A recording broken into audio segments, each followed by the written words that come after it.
Former Prime Minister Gough Whitlam was farewelled yesterday. Sadly, today's politicians are still around. But as this is the final episode of The Roast, I thought they deserved their own farewell. So let's start with the man who's running the country, Clive Palmer. Before the election, I thought the Palmer United Party would be a flaming bag of shit on the doorstep of Parliament that voters would stamp out. But somehow, Clive, they let your flaming bag inside Parliament, and you've been stomping shit around in there ever since. To your credit, though, you did assemble the finest political minds you could find. A Brick, a Wang, and last but most definitely least, Jackie Lambie, the burqa-banning bad dream we can't wake up from, who proves that anyone, and I really mean anyone folks, can be a senator. Then there's Mr. Power Steering himself, Ricky Muir. Well, Ricky, your achievements speak for themselves. And Independent Senator Nick Xenophon. In some weird way, you were the most grown up of all our politicians, and that's even when we take this into account. Also, thank you to the Greens, the party who are willing to negotiate as long as they get 100% of everything they want. You taught us that even if a beloved politician had no affiliation with your party, you can still put him on one of your posters. And it'd be wrong of me not to mention the Labour Party, because God knows they could use the publicity. Thank you, Bill Shorten. I'll always remember the way you... Actually, I can't remember anything you did. Some people lead their parties out of the wilderness. You've led yours back into it. As for the rest of the Labour Party, well, I'll be sure to thank you when you do something.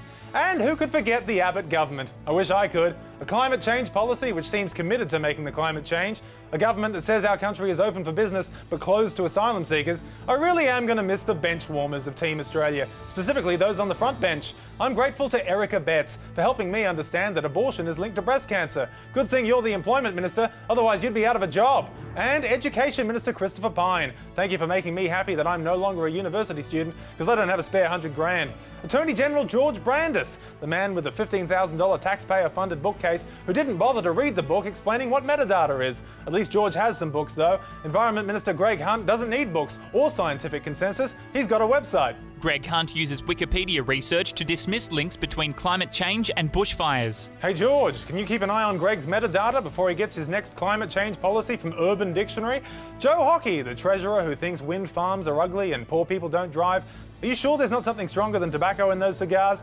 And finally, Tony Abbott, the naughty boy of the Howard government that somehow became Prime Minister. Where would we be without you? Probably a lot better off, actually. You know, the thing I think I'll miss most about you is your sense of humour. Coal is good for humanity. Loggers are the ultimate conservationists.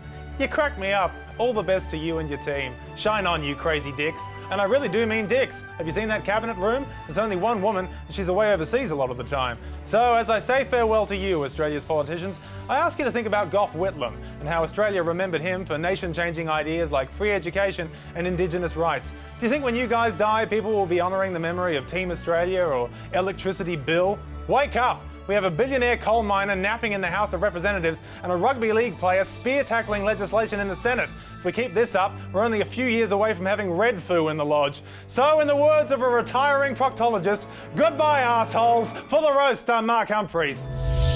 Thank you, Mark.